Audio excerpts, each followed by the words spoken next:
क्या ये इस स्फीयर का सेंटर था? ये इस लेंस के लिए बना सेंटर ऑफ कर्वेचर, जिसको हमने नाम दिया C1। क्या ये इस लेंस का सेंटर था इस स्फीयर का? तो इसके लिए बना C2। क्लियर? तो इस तरह से दो पॉइंट होते हैं लेंस में जिसे हम बोलते हैं सेंटर ऑफ कर्वेचर। क्या बोलते हैं हम? Centre of curvature. और इस सेंट्रल पार्ट को क्या बोलते हैं? Optical centre. अब मैं एक ऐसी लाइन बनाऊंगा जो इन दोनों सेंटर ऑफ कर्वेचर को ज्वाइन करेगी, और वो लाइन इमेजिनरी है। कैसी है? इमेजिनरी। अगर वो इन दोनों सेंटर ऑफ कर्वेचर को ज्वाइन करेगी तो क्या वो ऑप्टिकल सेंटर से पास होगी? बिल्कुल, वो ऑप्टिकल सेंटर से पास होगी। तो देखना पूरी तरीके से इस लाइन को मैंने बोला प्रिंसिपल एक्सिस। क्या बोला? अब अगर कोई भी लाइट रे इस प्रिंसिपल एक्सिस से पैरेलल आती है, देखें क्या ये लाइट रे आ रही है इस प्रिंसिपल एक्सिस के पैरेलल है? अरे इधर कोई भी लाइट रे आ रही है वो इस प्रिंसिपल एक्सिस के अगर पैरेलल है, तो यहाँ से अब देखो इस लेंस का नेचर है बेटा कन्वर्जिंग। कैसा नेचर है? कन्वर्जिंग। ये कॉन्वेक्स लेंस है। कन्वर्जिंग मतलब ये लाइट को अपनी तरफ कन्वर्ज करेगा इस प्रिंसिपल एक्सिस की तरफ। तो क्या ये इस तरह से यहाँ से पास होगी? ठीक है। अब ये जिस पॉइंट से पास हो रही है उस पॉइंट को डिनोट करते हैं F से, और इसको बोलते हैं फोकस। क्या बोलते हैं? फोकस या प्रिंसिपल फोकस। तो क्या ये स्फीयर से बना, दो स्फीयर से। दोनों स्फीयर के जो सेंटर थे वो लेंस के लिए क्या बन गए? Centre of curvature. क्या बन गए? Centre of curvature. अरे क्लियर? ठीक है, सेंटर ऑफ कर्वेचर बन गया। और ये लेंस का सेंटर था ऑप्टिकल सेंटर। दोनों सेंटर ऑफ कर्वेचर को एक लाइन ज्वाइन कर रही है, इसका नाम है प्रिंसिपल एक्सिस। क्या नाम है? Principal axis. अब मैं कहता हूं एक लाइट रे पैरेलल आ रही है किसके? प्रिंसिपल एक्सिस के। अगर कोई भी लाइट रे प्रिंसिपल एक्सिस के पैरेलल आती है तो इसका नेचर है कन्वर्जिंग। ये लेंस रिफ्रैक्ट करेगा, और रिफ्रैक्शन होने के बाद वो एक पॉइंट से पास होती है। इस पॉइंट का नाम क्या है? फोकस। क्या नाम है इस पॉइंट का? फोकस। तो लेंस के पास दो फोकस होंगे, एक तो इधर लिखेंगे F1, इधर लिखेंगे F2। ध्यान रखना इस साइड वालों को सबको 1 1 बोलना है, और इस साइड वालों को सबको 2 2। क्लियर? ये जो लेंस इतना बड़ा दिख रहा है ये इतना नहीं होता है, यानी ये डिस्टेंस बहुत ही नेग्लिजिबल होती है। ठीक है, तो ये और ये ऑप्टिकल सेंटर को एक ही मान के चलना। ये इतना बना रहे इतना भी नहीं होता है, डिस्टेंस बहुत नेग्लिजिबल होती है लेंस के अंदर। ठीक है, अब देखो इस फोकस की इस ऑप्टिकल सेंटर से डिस्टेंस, कहां से? ऑप्टिकल सेंटर से। इस फोकस की इस ऑप्टिकल सेंटर से ये जो डिस्टेंस है इसको बोलेंगे बेटा स्मॉल एफ फोकल लेंथ। क्या बोलेंगे इसको? Small F focal. अरे क्लियर? ठीक है, और ये ऑप्टिकल सेंटर से ये जो डिस्टेंस है किसकी? सेंटर ऑफ कर्वेचर की, ये बनेगी रेडियस ऑफ कर्वेचर। क्या बनेगी? Radius of curvature. ठीक है, ये जो है इसकी डबल होती है। ये देखो ये जो लेंथ है फोकल लेंथ और रेडियस ऑफ कर्वेचर, तो रेडियस ऑफ कर्वेचर किसकी डबल है? इस फोकल लेंथ की। तो बुक्स के अंदर ये जो C2 और C1 है इसको 2F2 और 2F1 भी लिखा जाता है। इसको 2F2 और 2F1 भी लिखा। क्लियर? ये टर्मिनोलॉजी अपन ने लेंस में पढ़ी थी, कॉन्वेक्स लेंस। ठीक है, अब हम बात कर रहे हैं इमेज बनानी है। ठीक है, तो देखना इमेज बनाने के लिए मैं एक बार वो तीनों रूल वापस बता देता हूँ। कॉन्वेक्स लेंस के ही बता रहा हूँ क्योंकि हम अभी कॉन्वेक्स लेंस की इमेज फॉर्मेशन पढ़ेंगे।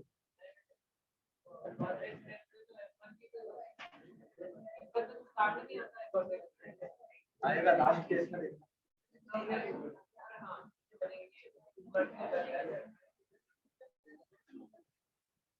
देखिए बेटा convex lens optical centre F1 2F1 F2 2F2।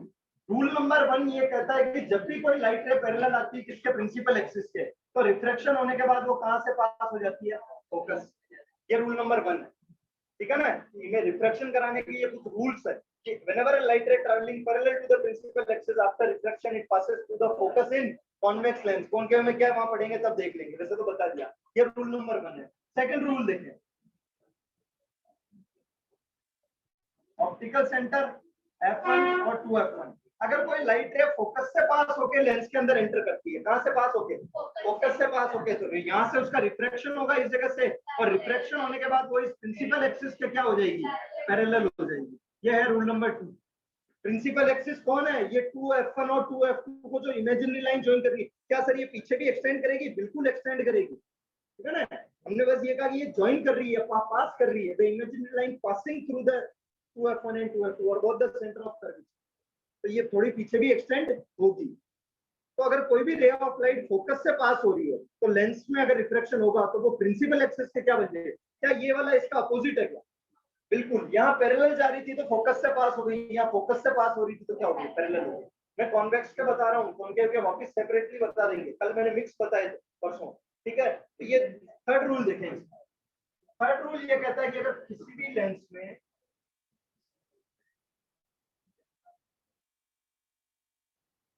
अगर कोई ray of light optical centre से पास हो जाए, कहां से, ऑप्टिकल सेंटर से, तो उसका कोई भी डेविएशन नहीं होता है। क्या नहीं होता है, कोई भी डेविएशन, यानी वो जिस तरह से आई, अब देखो लेंस है तो रिटर्न तो कर नहीं सकती क्योंकि रिफ्लेक्शन नहीं है, टकरा के वापस तो जा नहीं सकती, क्रॉस करेगी तो ये इसी तरह सीधी की सीधी पास हो, यहाँ से आई और वापस सीधी की सीधी इस तरह से पास हो। तो ये 3 रूल्स ध्यान रखने आपको किसके, ठीक है। और वो उम्मीद करता हूँ इनको लिख लिए होंगे सबने कॉपी में डायग्राम के साथ।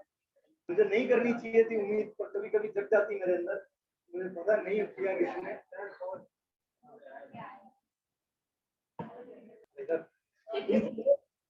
तो हम क्या करेंगे बेटा, इमेज फॉर्मेशन करेंगे। क्लियर, अब सुनना देखो ध्यान से।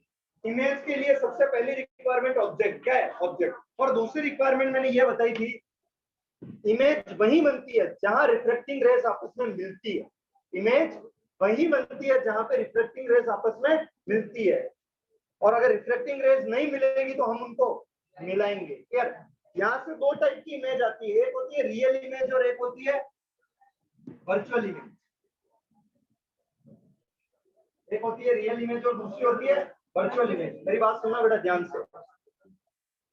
अगर रिफ्लेक्टिंग रेज एक्चुअल में करती है तो वहां पे इमेज कैसी बनेगी, रियल। ठीक है, देखना जैसे इस केस में अगर मैं यहाँ पे एक और रे बनाऊं पैरेलल, इस रे को बोलेंगे बेटा इंसिडेंट रे। क्या बोलेंगे, इंसिडेंट रे। और रिफ्रैक्शन के बाद जो रे होती है उसको बोलेंगे रिफ्लेक्टेड रे। क्या बोलेंगे, रिफ्लेक्टेड रे। क्लियर, क्या यहाँ से भी इसका इस तरह से रिफ्लेक्शन होगा, क्या ये इस पॉइंट पे एक्चुअल में मीट कर रही है, अगर ये यहाँ पे इस पॉइंट पे एक्चुअल में मीट कर रही है तो बिल्कुल ये इमेज कैसी है, रियल। ये इमेज कैसी है, रियल। अरे तुम दोनों पीछे क्या, ठीक है। और अगर रिफ्लेक्टेड नहीं करेगी, एक एग्जांपल देकर समझा देता हूँ कैसे। जैसे ये बना रहा हूँ बेटा मैं कॉनकेव लेंस, क्या बना रहा हूँ, कॉनकेव लेंस। ये इसमें सेम, ये ऑप्टिकल सेंटर, ये f1, ये 2f1, ये f2 और ये 2f2। क्या सेम जिस तरह से कॉन्वेक्स लेंस में उसी तरह से इसमें। ठीक है, अब देखना इसका नेचर था कन्वर्जिंग। कैसा नेचर था, कन्वर्जिंग। इसका नेचर है डाइवर्जिंग। सर डाइवर्जिंग मतलब अगर कोई भी लाइट इसमें इस तरह से जाएगी तो ये उसको क्या करेगा, डाइवर्ज करेगा। क्या करेगा, डाइवर्ज। ये देखो ये लाइट गई तो ये उसको क्या करेगा, ऐसे डाइवर्ज। अभी क्या ये रिफ्लेक्टेड रे एक्चुअल में मीट हो रही है, ये रिफ्लेक्टेड रेस एक्चुअल में मीट हो रही है क्या, नहीं हो रही है। तो हम क्या करेंगे, इसको मीट करवाएंगे। जब मैं इनको पीछे एक्सटेंड करता हूं तो ये कौन से पॉइंट पे मीट करेगी बेटा, फोकस पे। कहां मीट करेगी, ये फोकस। क्लियर, तो यहाँ पे जो इमेज बनेगी वो कैसी होगी, वर्चुअल। वर्चुअल का मतलब वो फेक इमेज है, झूठी इमेज। ठीक है, तो पहला डिफरेंस तो ये आता है रियल इमेज और वर्चुअल इमेज का। रियल इमेज मतलब जब रिफ्लेक्टेड रे एक्चुअल में मीट करेगी तो उस इमेज को कहेंगे रियल इमेज, और जब एक्चुअल में मीट नहीं करेगी तो उसे कहेंगे वर्चुअल इमेज। रियल इमेज हमेशा इन्वर्टेड होगी। कैसी होगी, इन्वर्टेड। कि अगर ऑब्जेक्ट ऐसा था और अगर उसकी रियल इमेज बन रही है तो इमेज ऐसी बनेगी। ठीक है, और वर्चुअल इमेज हमेशा इरेक्ट होगी। इरेक्ट का मतलब सीधी, कि अगर ऑब्जेक्ट ऐसा था और अगर इसकी इमेज वर्चुअल बन रही है तो वो कैसी है। ये कुछ बेसिक कंसेप्ट है, चाहे मिरर पढ़ो या लेंस पढ़ो, इमेज के और रे डायग्राम। तो ये तीनों नियम क्लियर, ठीक है। होगा इसके बाद डायग्राम बनाना और कॉनकेव कॉन्वेक्स साथ में। डायग्राम एनसीईआरटी में दे रखे हैं, लैंग्वेज मैंने जो भेजी वही लिखना। एनसीईआरटी में मतलब appear to diverge, appear to merge, ऐसे ऐसे शब्द दे रखे हैं। ठीक है, तो लैंग्वेज जो नोट्स की लिखना, डायग्राम एनसीईआरटी में बना रखे हैं, कर सकते हैं। ठीक है, अब देखो हम देख रहे हैं इमेज फॉर्मेशन। ये कॉन्वेक्स लेंस है। अब आप भी सुन ले जिन्होंने कल ध्यान से नहीं देखा हो। Optical centre f1, 2f1, f2 और 2f। ठीक है, इस लेंस के सामने इसके अलग अलग पोजीशंस में मैं क्या रखूंगा, ऑब्जेक्ट रखूंगा। क्या रखूंगा, ऑब्जेक्ट। सबसे पहली पोजीशन बनेगी बेटा इंफिनिटी। क्या बनेगी,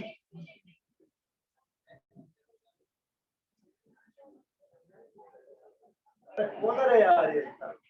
इंफिनिटी मतलब at a very large, very large distance. Clear, अब देखो मैं एक एक स्टेप मेरी ऑब्जेक्ट की पोजीशन को आगे बढ़ाता चलूंगा। ठीक है, इंफिनिटी के बाद ऑब्जेक्ट आएगा यहाँ पे 2f1 से पहले। तो first position infinity, second position क्या बनी बेटा, ठीक है। इसके बाद देखो, इसके बाद यहाँ शिफ्टिंग होगी तो थर्ड पोजीशन क्या बनेगी बेटा, F2 है। क्लियर। अगली पॉइंट क्या आएगा देखना, क्या इसके और इसके बीच में between 2F1 and fifth point देखिए। इसके बाद ये F1 6 point between F1 and ये 6 पोजीशन लेंगे हम कौन से लेंस के लिए, कॉन्वेक्स लेंस के लिए। क्लियर। अगर मैं बात करूं शुरू के 5 पोजीशन की, किसकी, इन 5 पोजीशन की, इसके लिए सबसे क्या होगा, इसके लिए जो तरीका है वो देखें। जैसे जैसे मेरा ऑब्जेक्ट एक एक कदम आगे बढ़ता जाएगा वैसे वैसे मेरी इमेज भी एक एक कदम आगे बढ़ती जाएगी। तो सर पहली इमेज कहाँ बन रही है, सुनना, पहला ऑब्जेक्ट कहाँ पे था, इंफिनिटी पे। रे डायग्राम के साथ समझेंगे सीधा।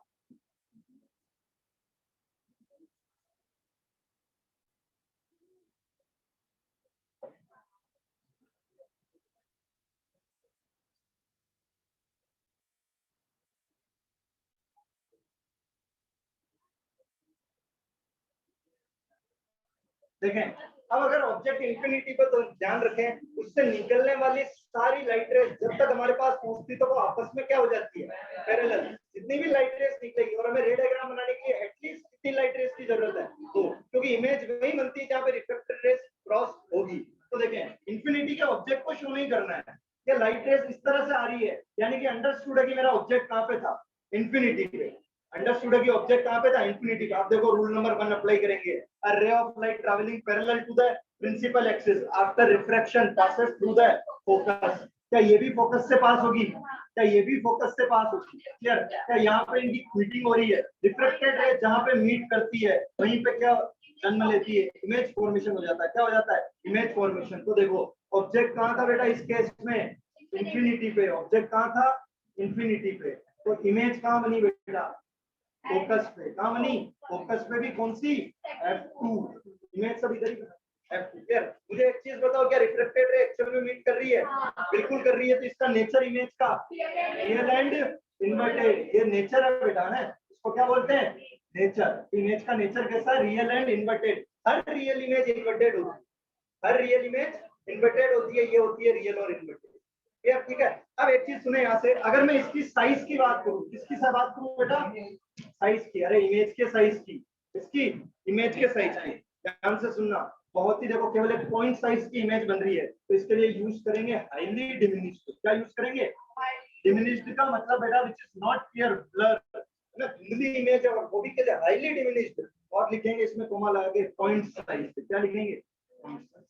तो ये फर्स्ट केस समझ में आया, रूल नंबर 1 लगाया इसमें। ठीक है, कि जब भी कोई लाइट रे, सर ये पैरेलल क्यों आ रही है, पैरेलल इसलिए आ रही है कि जब भी कोई ऑब्जेक्ट इंफिनिटी पे होगा, वहां से इंफिनिटी मतलब बेटा वेरी लार्ज डिस्टेंस, जब भी कोई ऑब्जेक्ट इंफिनिटी पे होगा और अगर वहां से कोई लाइट रेस आएगी तो वो जब तक हमारे पास पहुंचेगी वो क्या बन चुकी होगी, पैरेलल। ये इसके पैरेलल है, तो ये ऑटोमेटिकली किसके पैरेलल होगी, प्रिंसिपल एक्सिस के। रिफ्रैक्शन होने के बाद रूल नंबर 1 के अकॉर्डिंग ये कहां से पास हुई, फोकस पे। ये इमेज, ये उसकी पोजीशन, ये उसका नेचर। सर नेचर रियल और इन्वर्टेड क्यों है, क्योंकि रिफ्लेक्टेड रे एक्चुअल में मीट कर रही है साइज कैसी, हाईली डिमिनिश्ड और पॉइंट साइज। अब देखो, अब मेरा ऑब्जेक्ट एक एक कदम आगे चलेगा तो मेरी इमेज भी एक एक कदम आगे चलेगी। ध्यान रखना, इन पांचों केस में नेचर कैसा बनाना है हमें। अब ये चीजें हमें पहले से ध्यान रखनी, इन पांचों केस में मुझे नेचर कैसा बनाना है, रियल और इन्वर्टेड, यानी रिफ्लेक्टेड रेस को एक्चुअली मीट कराना है। इस छठे केस को हटा दो, बाकी शुरू के 5 केस।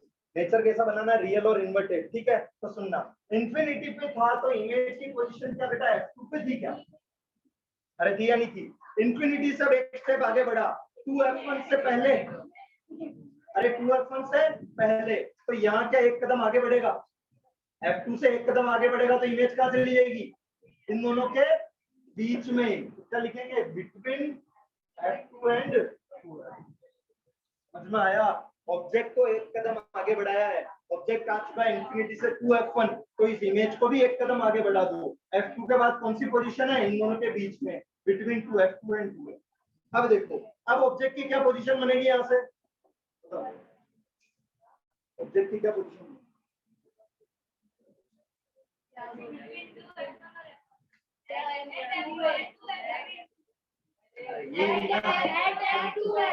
ये 2F1।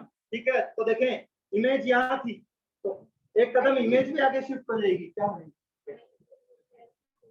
समझ में आया? ठीक है, अब देखो ऑब्जेक्ट की अगली position between 2f1 and f1 आएगा ही नहीं आएगा? अरे ऑब्जेक्ट यहाँ तक पहुंच चुका है, अगली जस्ट पोजीशन देखो इंफिनिटी से आया यहाँ, यहाँ से गया यहाँ, अब यहाँ से यहाँ, इन दोनों के बीच में बिटवीन 2f1 एंड f2। देखना यहाँ से इमेज का ट्रांसफर हुई इन दोनों के बीच में, फिर इमेज का ट्रांसफर हुई इस पे, अब अगली पोजीशन क्या इसके बाद आ जाएगी? क्या लिखेंगे? ठीक है, और सुने अब जब ऑब्जेक्ट फोकस पे आएगा तो इसके बाद वाली पोजीशन क्या बन जाएगी?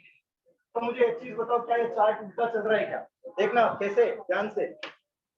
जब ऑब्जेक्ट इंफिनिटी पे था तो इमेज बन रही थी f2 पे, और जब ऑब्जेक्ट f1 पे है तो इमेज का बन रही है। जब ऑब्जेक्ट 2f1 पे तो इमेज का बन रही है 2f2। क्या इन तीनों केस में कोई डाउट? बहुत ये बस थोड़ा सा इसमें है, ध्यान रखना। Infinity focus, focus infinity, infinity focus, focus infinity, बस 1 to 1 2 का ध्यान रखना। इंफिनिटी तो इमेज f2 पे, अगर ऑब्जेक्ट f1 पे तो image infinity focus, focus infinity. 2f बराबर ऑब्जेक्ट 2f1 पे है तो इमेज भी 2f2। इस साइड में सेम पॉइंट 2f1 पे तो क्लियर।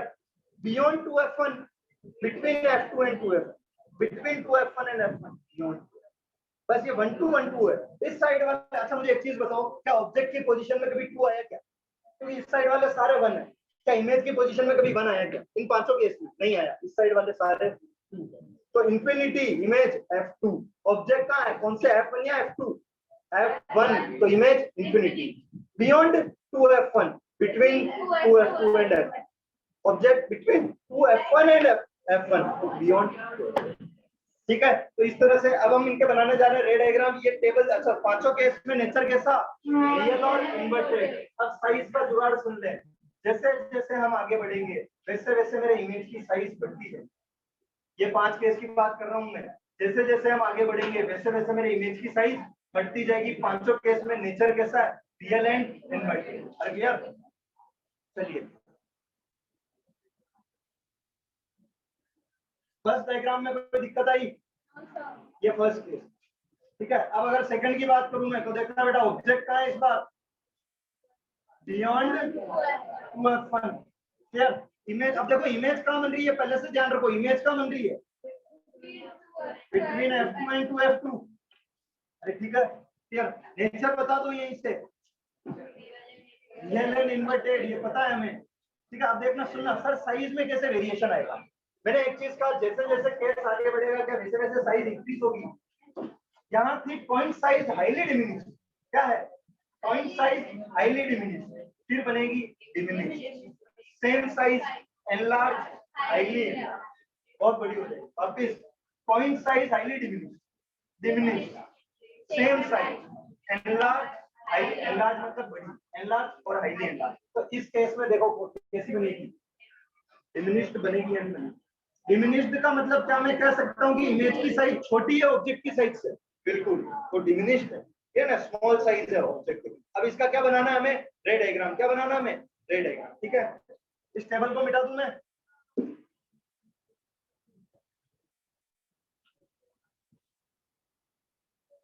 क्या बोल रहा है?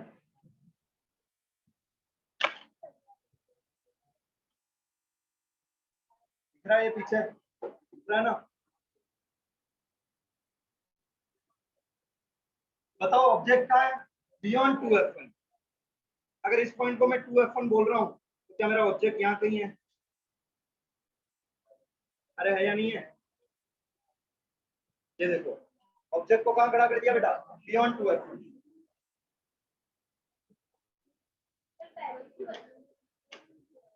मेरे पास मार्कर है।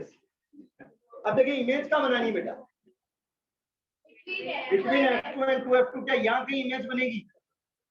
अरे बनेगी या नहीं बनेगी? देखना, a ray of light traveling parallel to the principal axis, कोई से भी नियम रख, कहां से पास होगी वो?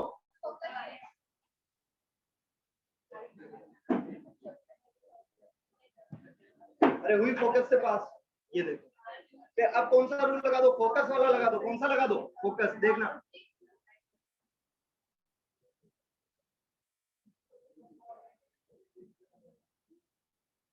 if a ray of light traveling after reflection passes to the focus, और अगर कोई फोकस से पास होती तो रिफ्लेक्शन के बाद वो क्या बन जाती है, पैरेलल। जहां दो रिफ्लेक्टेड रेस मीट कर रही है वहां क्या बनती है,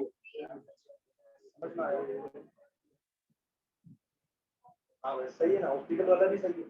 ठीक है, ऑप्टिकल वाला लगा देना यार भाई।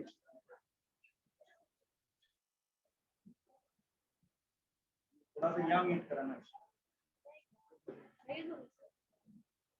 सही है कि अगर कोई ऑप्टिकल सेंटर से पास होगी तो कोई से भी दो रूल लगाने, कोई से भी दो। और अगर वो स्पेसिफिकली मेंशन कर देता है कि ये वाला लगा के बनाओ तो बना लेंगे, केवल 3। थर्ड केस देखें बेटा, अब मेरा ऑब्जेक्ट कहाँ आ चुका है, एट 2f1। इमेज कहाँ बनेगी, एट 2f2। नेचर बताएं, रियल एंड इन्वर्टेड। साइज बताएं, अरे बना के लाने हुआ घर से, हाँ या फिर अभी बनाते चलो, बार बार नहीं बनवाएंगे, आप बना लोगे ना, इसमें दिक्कत है क्या कोई पोजीशन, ठीक है ना। चलिए देखें,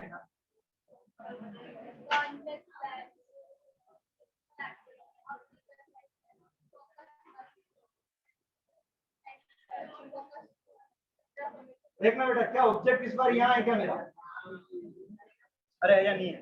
और मुझे पता है इमेज का बनानी, मुझे 2f2 पे क्या यहाँ बनानी है क्या, ये 2f2 है।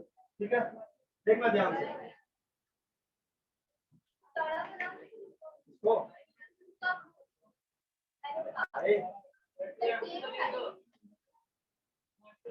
ठीक है, कहाँ से पास होगी, यार अब कौन सा रूल लगा दो, मेरे को तो इजी वाला ये लगता है।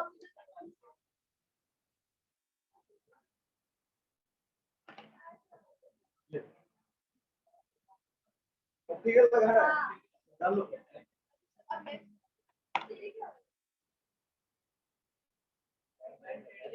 यार तो सही, मैं इससे खड़ा हूँ, इससे खड़ा हूँ, समझ में आया। कोई से भी 3 रूल लगा सकते हैं। अगर पैरेलल गई तो कहां से पास होगी, फोकस से। फोकस से गई तो क्या कर दी, पैरेलल। मुझे ये सब चीजें पहले से पता होनी चाहिए कि क्या क्या है। रे डायग्राम इसके अकॉर्डिंग उल्टे बनेंगे, रे डायग्राम बना के इन चीजों को कोई फिक्स्ड है। ऑब्जेक्ट यहाँ तो इमेज यहाँ, पांचों केस में रियल और इन्वर्टेड। f2 पे जब ऑब्जेक्ट होता है तो 2f2 पे जब ऑब्जेक्ट इमेज ऑब्जेक्ट होगी तो उसकी साइज क्या रहेगी, सेम। क्या रहेगी, सेम। किसके सेम, इमेज की साइज ऑब्जेक्ट के सेम रहेगी, जो साइज ऑब्जेक्ट की है। समझ में आया। Third case. फोर्थ केस की तरफ बढ़े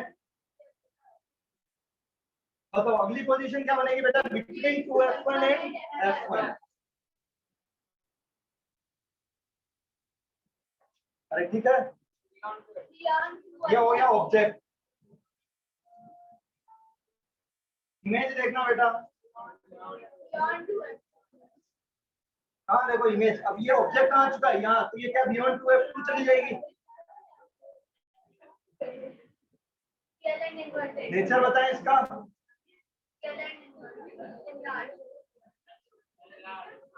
साइज बताएं बेटा, अरे क्लियर, साइज बताएं, कोई दिक्कत। ठीक है, बनाए रे डायग्राम, कितने लोग बना सकते हैं, बनाए।